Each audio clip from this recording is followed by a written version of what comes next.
6 meses no Canadá e a realidade é bem diferente do que eu imaginava. Morar em Vancouver, para falar a verdade, parecia um sonho, mas na prática eu até percebi que as redes sociais não mostram tudo. A vida aqui tem os seus desafios, os custos altíssimos de mercado, de aluguel, o mercado de trabalho hiper concorrido e algumas surpresas que nem eu esperava. Se você não souber a realidade antes de vir para cá, pode até acabar se frustrando e desperdiçando o seu tempo e dinheiro com uma escolha mal planejada. E olha, se você está planejando morar no Canadá ou só tem uma curiosidade de saber como que é aqui, fica comigo até o final que eu vou te contar tudo, com realidade e sem ilusões. E obviamente é sobre a minha ótica e a minha experiência que eu estou tendo e que eu tive até agora no Canadá durante esses 6 meses aqui. E para entender como essa realidade impacta o dia a dia, eu quero começar pelo maior peso no orçamento de qualquer um que mora aqui. A primeira coisa é que morar no Canadá pode parecer acessível para muitas pessoas, mas na prática o custo de vida fazem muitas pessoas repensarem os seus planos. Olha só os caritos feios daqui. Tem um forro, aqui tem um... Qual que é esse aqui? Eu não sei, não tenho ideia, só sei que é bonito. E se você acha que o maior custo de morar em Vancouver é a alimentação ou até mesmo o transporte, pensa de novo. E você que já deu uma pesquisada já sabe do que eu vou falar. Existe um custo que vai pesar muito mais do que todos os outros combinados e vai determinar a sua qualidade de vida aqui. Nossa, que calor que tá aqui dentro, velho. Precisa abrir um pouquinho para entrar um vento. Ah, agora sim. Se você não planejar muito bem os seus gastos com a moradia, pode acabar em um ciclo onde tudo que você ganha vai pro aluguel, sem sobrar nada para viver de verdade, fazer um lazer, sair, comer aquela coisinha que eu sei que você gosta de comer um negocinho diferente no final de semana. Os preços de aluguéis aqui em Vancouver atingiram os níveis, cara, absurdo nos últimos anos. Isso significa que dependendo da sua renda, você vai ter que escolher entre um lugar decente para morar ou se vai sobrar dinheiro no final do mês.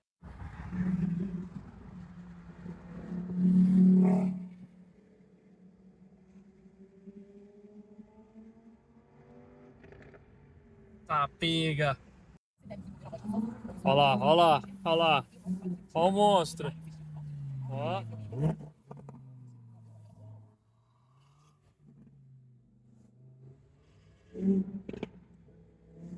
Olha isso aí, ó. Ó. Monstrão. Tá, pega, rapaz. Porque pelo menos nos grandes centros, particularmente em Vancouver, que é onde eu moro, que os preços estão extremamente inflacionados, então tudo é excessivamente muito caro.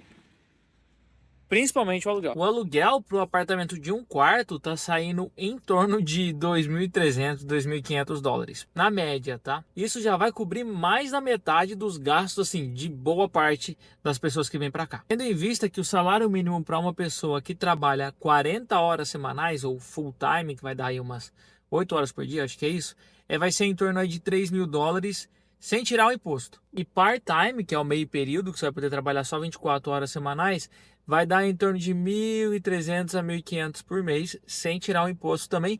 E se você tiver muita sorte de estar em um emprego que é part-time, que é meio período e que vai conseguir cobrir as suas 24 horas semanais, porque muitos empregos part-times, eles não vão cobrir isso. Tem loja ali de roupa perto de onde eu trabalho, que as pessoas conseguem trabalhar 6 horas por semana, 10 horas por semana em baixa temporada, e aí talvez consegue bater as 24 horas semanais em alta temporada. Mas também tem loja que vai conseguir trabalhar um pouquinho mais, vai depender do que você está fazendo ali. Mas é algo a se pensar, é algo a ter em mente, é algo a se fazer o cálculo, porque na internet a gente não vê o pessoal falando isso. Então, quanto mais você conseguir economizar no aluguel, é muito melhor. Porque, por exemplo, se você economizar aí 200 dólares por mês em um aluguel, que em vez de você pagar 2.500, você vai pagar 2.300, ao invés de você pagar 3.000, você vai pagar 2.700, 2.800. Cara, isso no final do mês, faz vezes 12 aí, no final do ano, né? Faz vezes 12. Cara, isso vai dar uma diferença muito grande. Às vezes é a diferença de você conseguir sair um pouquinho mais, né, para para um restaurante, ou é a diferença de você ir para o Brasil ver seus familiares, ou até pagar a passagem para alguém vir te visitar. Enfim, esse valor aí no final do ano, você fazendo vezes 10, vezes 12, vai fazer uma diferença grande no seu orçamento aí. Ainda mais se você trouxer dinheiro do Brasil, né? Vai uns 10, 15, 20 mil reais aí de diferença. Se você contar a taxa de conversão, os impostos, tudo vai acumulando, né?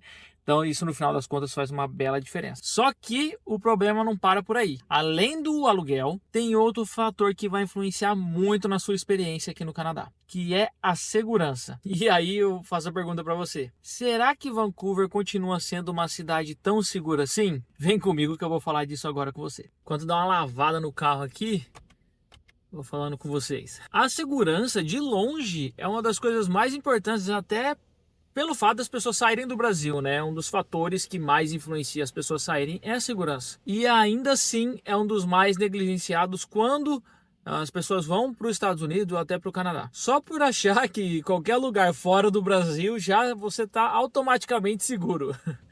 E o que pode ser verdade em muitas das situações. Quando falamos do Canadá, muitas pessoas imaginam, de fato, ruas tranquilas, um ambiente calmo, policiamento eficiente e pouca criminalidade. Mas será que essa realidade ainda é assim? Se você não souber quais áreas evitar e quais lugares são mais perigosos, você pode acabar se colocando em situações de perigo. É legal isso aqui, né? Que você nem vai perceber. Aqui, por exemplo, em Vancouver, é a capital dos furtos de carro. Então as pessoas quebram os vidros do carro para poder vir e pegar as coisas que estão aqui dentro. Muita gente que vem do exterior não sabe, até novos imigrantes não sabem disso. E eles têm coisas do carro roubadas de dentro, assim, deixa mochila, mala, computador, tudo dentro do carro achando que está seguro. Mas aí quando volta, o vidro do carro tá tudo regaçado, tudo quebrado e os pertences de dentro todos roubados. Nos últimos anos, até algumas leis têm mudado aqui no Canadá. Leis e políticas públicas locais que acabam tendo um impacto direto na vida das pessoas e do dia a dia de quem mora aqui. E acredite, dependendo de onde você estiver, a sua experiência pode ser bem diferente daquilo que você está esperando ou até mesmo vendo na internet. Quando a gente fala de segurança, ela realmente deu uma caída nos últimos anos, principalmente aqui em Vancouver. E para os padrões canadenses, né? Porque não tem comparação com relação ao Brasil. Por conta da política de liberação aí, que eu não vou ficar falando do que, mas você sabe do que é, porque senão o YouTube pega o alcance do meu vídeo e joga lá no chão, né? Mas por conta da liberação de várias coisas nesse sentido aí, e também pela flexibilização da aplicação de leis criminais que a gente tem no Brasil, você sabe como que é. As pessoas acabam cometendo mais crimes como esse, porque elas sabem que não vai ter uma consequência tão grande para elas. Então, no final das contas, aí vale a pena a pessoa cometer esse tipo de crime. Mas, no geral, a minha opinião é que é bem seguro. Até agora é bem seguro. Tem umas regiões que você tem que evitar, como a Hastings aqui em Vancouver, ou até determinadas áreas em alguns bairros, dependendo do horário aí, é bom você evitar, mas no geral é bem mais seguro, óbvio, em comparação com o Brasil. Aí não tem, assim, não chega nem perto. Mas a segurança é só mais um dos aspectos que eu quero falar para vocês daqui. Porque o que realmente importa, no final das contas, é a qualidade de vida. E a qualidade de vida é aprimorada conforme você consegue trabalhar aqui, conforme você consegue se sustentar aqui. E é por isso que agora eu quero falar do mercado de trabalho aqui do Canadá, principalmente de Vancouver e região. Cara, a vida de quem faz vídeo no YouTube e é iniciante é uma tristeza, viu? Rapaz do céu. Hoje eu vim mais cedo pro trabalho, tava um dia maravilhoso hoje à tarde, as montanhas com gelo de fundo assim e o céu azul, azul, azul. Cara, peguei um take maravilhoso, assim, lugar que eu tava pra gerar inspiração também, né? Aí eu descobri que não gravou. Nossa, velho, que tristeza. Nem lembro mais o que eu falei, eu vou ter que dar uma olhada agora, pra pelo menos dar um overview pra vocês.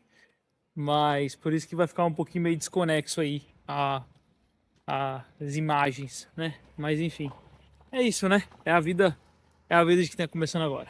O que eu creio que eu estava falando lá era as dificuldades que o brasileiro tem para achar trabalho aqui no Canadá. O Canadá, ele sempre foi visto como um país de oportunidades, né? Assim como os Estados Unidos. Mas será que é assim para quem está chegando agora? Porque se você está vindo para cá esperando achar trabalhos rapidamente, é melhor você dar uma recalibrada nas suas expectativas. E se você não entender direito como funciona o mercado de trabalho aqui no Canadá, você vai acabar sem renda e sem perspectiva nenhuma, tornando a experiência muito mais difícil e muito mais frustrante do que deveria ser. Nos últimos tempos, até mesmo os empregos básicos, os empregos de entrada, estão exigindo experiência prévia. Então, garçom, principalmente garçom, está exigindo 1 ou 2 anos de experiência. Você vai trabalhar na construção civil, eles também pedem experiência.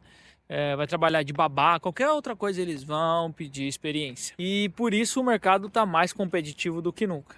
E isso tem dificultado sim a vida de muitos imigrantes, principalmente dos estudantes que têm que trabalhar part-time, né? Como eu. Quando falamos de trabalho, infelizmente, na minha opinião, é a pior nota entre as expectativas que eu estava tendo até agora. Porque para trabalhos de escritório, até quem tem o LMIA, que é o visto de trabalho, né, o Work Permit, até para essas pessoas está difícil. Agora imagina para quem chegou agora e quem só pode trabalhar meio período. Aqui em Vancouver, pelo menos, por conta da alta quantidade de estudante, esses trabalhos de entradas aí, cara, eles estão muito, mas muito concorridos. E aqui é uma desvantagem que nós brasileiros temos, porque toda pessoa que você vê do Brasil, toda não, mas a maioria das pessoas, inclusive eu, via a questão do networking, a questão da recomendação, com um pouco de preconceito. Como, por exemplo, você não tem capacidade suficiente para entrar na vaga, então você precisa da indicação de outra pessoa, né? Você precisa da ajuda do chefe, né? Então a gente no Brasil vê isso com maus olhos. E aqui não. Aqui, o meu primeiro emprego, se você quiser até dar uma olhada nesse vídeo aqui, ó, que eu conto um pouquinho, cara, foi através de networking. Foi através de indicação. E os seus primeiros trabalhos aqui, infelizmente, vão ser através de indicação, você gostando ou não. Você pode ter a habilidade que for. Se você não tiver uma indicação, as suas chances caem muito. Você pode até conseguir. Conheço a história de muita gente que conseguiu, mas você vai passar apertado no começo. E isso leva a gente à pergunta mais importante de todas: vale a pena você construir o seu futuro aqui no Canadá? Cara, e para responder essa pergunta, você tem que ter em mente as reais oportunidades que a gente tem hoje e as expectativas que a gente tem no futuro próximo, médio e também de longo prazo. Ó, o negócio é o seguinte: eu estou prestes a falar para vocês das reais oportunidades que você vai ter aqui no Canadá, de crescimento e desenvolvimento. E pode ser que você não é o que você imagina, não é o que você quer, mas é o meu ponto de vista. Porque muita gente vê o Canadá que é um lugar onde é possível você crescer e conseguir uma estabilidade financeira mais rápida. Mas será que isso ainda se aplica nos dias de hoje? Porque se você vem aqui sem as suas expectativas alinhadas, você pode fazer esforço e gastar uma energia num lugar ou em uma área que você não vai ter o retorno que você quer ali, te trazendo muita frustração no final, o que vai acabar tornando o seu futuro incerto e frustrante. Porque para muita gente, para conseguir construir um lugar para morar, né, ou viver naquele lugar, ela vai precisar ter uma casa, ela vai precisar ter algumas coisas que é muito difícil hoje em dia aqui no Canadá, principalmente aqui em Vancouver. E eu acho que em Toronto também.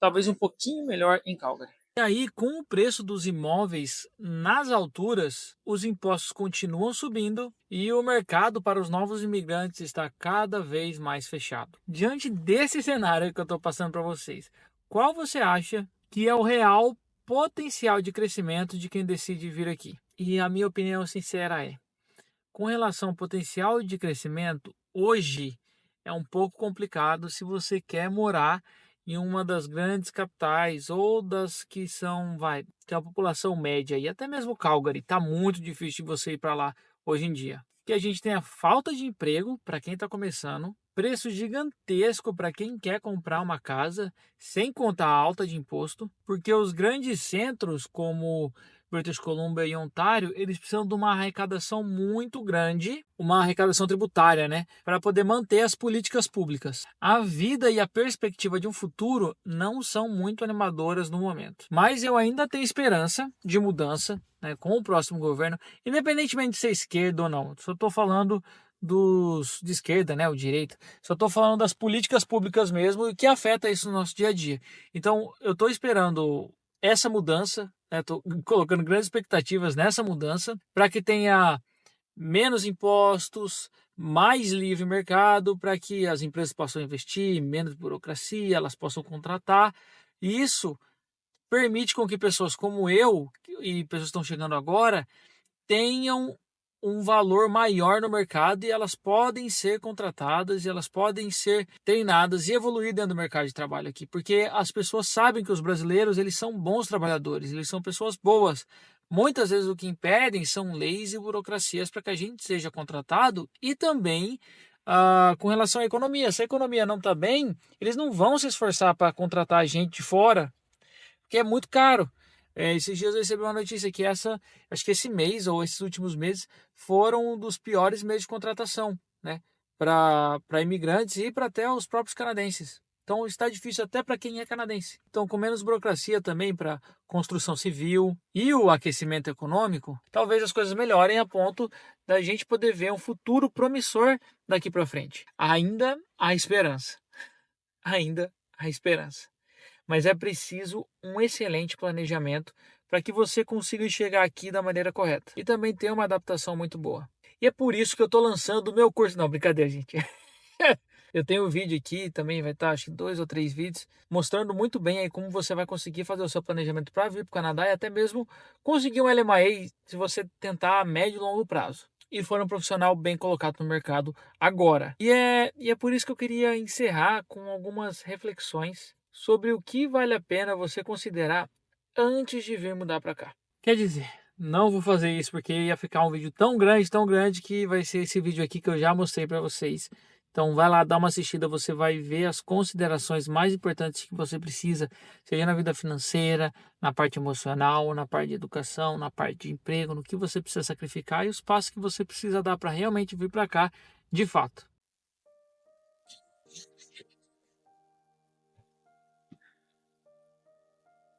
Se você não sacou ainda, esse aqui é meu pijama, né? Meu pijama é minha roupa que eu vou fazer todas as coisas. Normalmente quando eu vou pro trabalho, eu vou com ele e essa camiseta, porque ela é bem confortável e aí lá eu me troco, né?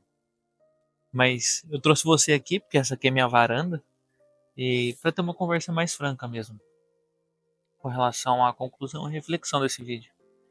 E tem algo que eu sempre coloquei mais na minha vida privada e eu acho que muitos brasileiros fizeram isso, né? E eu acabei mentindo para vocês. Porque tem um fator aí e eu acabei não colocando em consideração para vocês e é um fator muito importante. Essa aqui é a minha xícara do Charmander. Que é Deus, cara. É, tanto na minha vida, na vida da Clara, a gente a gente sempre teve Deus no centro, assim, das nossas decisões, do que a gente não vai fazer, do que a gente vai fazer. Muitas vezes a gente atropelou, né? Ah, e Deus disse não, claramente. Muita coisa a gente não entende até agora, mas uma coisa a gente sabe é que na nossa vida e no nosso planejamento, tudo que a gente fez, né, Deus é um fator muito importante e não tem como tirar ele do,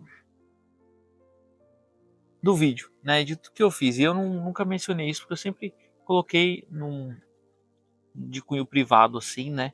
É algo muito particular, cada um tem, mas como são dicas sobre mim, sobre a minha vida, sobre meus métodos de decisão e tudo mais, não tem como eu deixar Deus de lado. E usei até um termo mais politicamente correto, mas não seria que Deus não é um fator, né, no plano. Ele é o plano, né? Ele é aquilo, ele é a pessoa a quem a gente está direcionado, né? Estamos caminhando para. E sem ele, cara, a gente não conseguiria ter chegado aqui e não conseguiria ter vivido aqui.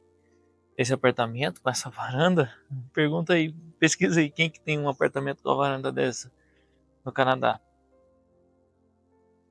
Inclusive, tô fazendo um vídeo de custos, vai sair acho que no começo do mês que vem. A gente está em maio, então vai sair provavelmente em abril. Não, abril, maio. Tá, abril vai sair provavelmente em maio.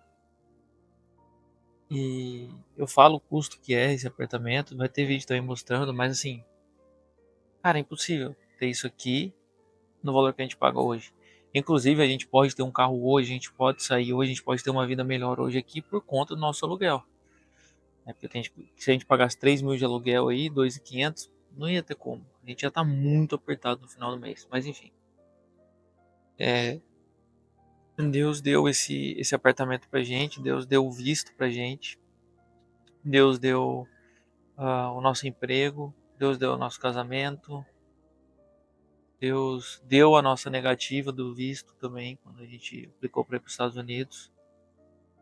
E Ele tem nos direcionado, assim, no caminho. Então, por isso que eu falar desse vídeo aqui e não mencionar Deus, cara, é um erro gigantesco. Inclusive, não ter mencionado Deus nos vídeos anteriores é um erro maior ainda, né? Que mais pra frente eu pretendo refazer aqueles vídeos, dar uns updates e realmente eu quero colocar isso no planejamento. Porque sem fé, cara, sem Deus mesmo, sem Jesus Cristo a gente não é nada. Não tem propósito, não tem vida, não tem nada pra gente. Você talvez consiga viver um tempo sem pensar nisso ou sem ter isso em foco, mas a verdade é que, pelo menos pra gente, né, de cunho pessoal, não tô tentando convencer vocês, tô falando da minha vida, né, porque é o meu canal e eu compartilho coisas da minha experiência. Você absorve isso do jeito que você quiser, enfim. Mas Deus tem sido um fator não, né, ele, novamente, Deus tem sido aquilo que a gente tem caminhado para. É Ele que tem guiado a gente nas nossas decisões e abrindo caminhos aí para a gente viver, para a gente ter essa experiência também.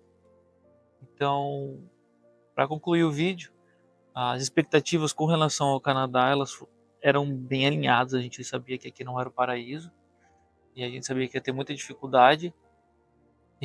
Eu principalmente agora falando mais de mim, eu tive algumas decepções, né, com relação ao que eu falei, aos empregos, a expectativa de achar emprego melhor, a, os aluguéis aqui, um pouco da segurança, mas no geral, cara, eu não trocaria isso pelo Brasil assim nunca, né?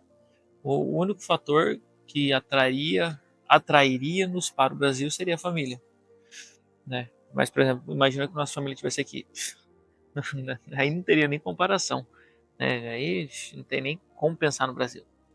Pensa no Brasil só por conta da família, único e exclusivamente. Para desenvolvimento, crescimento, a gente ainda tem um pé nos Estados Unidos, que a gente quer ir para lá futuramente, mas quem sabe, né? As mudanças estão vindo para cá também e a gente não sabe o dia de amanhã. Então, daqui uns 6 meses, 7 meses, 8 meses, não sabemos como que vai estar. Mas aqui ainda é um país bom a investir, para crescer, para se desenvolver, para ter família. Se você souber mesmo das coisas que você quer e daquilo que você tem para sua vida, e ser um pouco mais flexível, você vai conseguir. Tendo Deus te guiando, Deus tomando as decisões por você e te mostrando o caminho correto, aí é, aí é o supra-sumo. Também trouxe vocês para ver um pouquinho da vista, né? Deixa eu mostrar para vocês aqui da, da vista aqui. Essa aqui é a nossa varanda. Então, Já estão tendo um adiantamento dos vídeos que eu quero fazer. Tem uma árvore gigantesca aqui na frente. Tranquilíssimo. Isso aqui é uma vida comum no Canadá. Isso aqui não é o luxo, não é nada de diferente, mas é muito gratificante. Eu não vinha muito para fora porque estava muito frio, mas aí agora já começa a ficar melhor a temperatura, o sol está começando a nascer mais cedo. Essa é uma vida muito gostosa.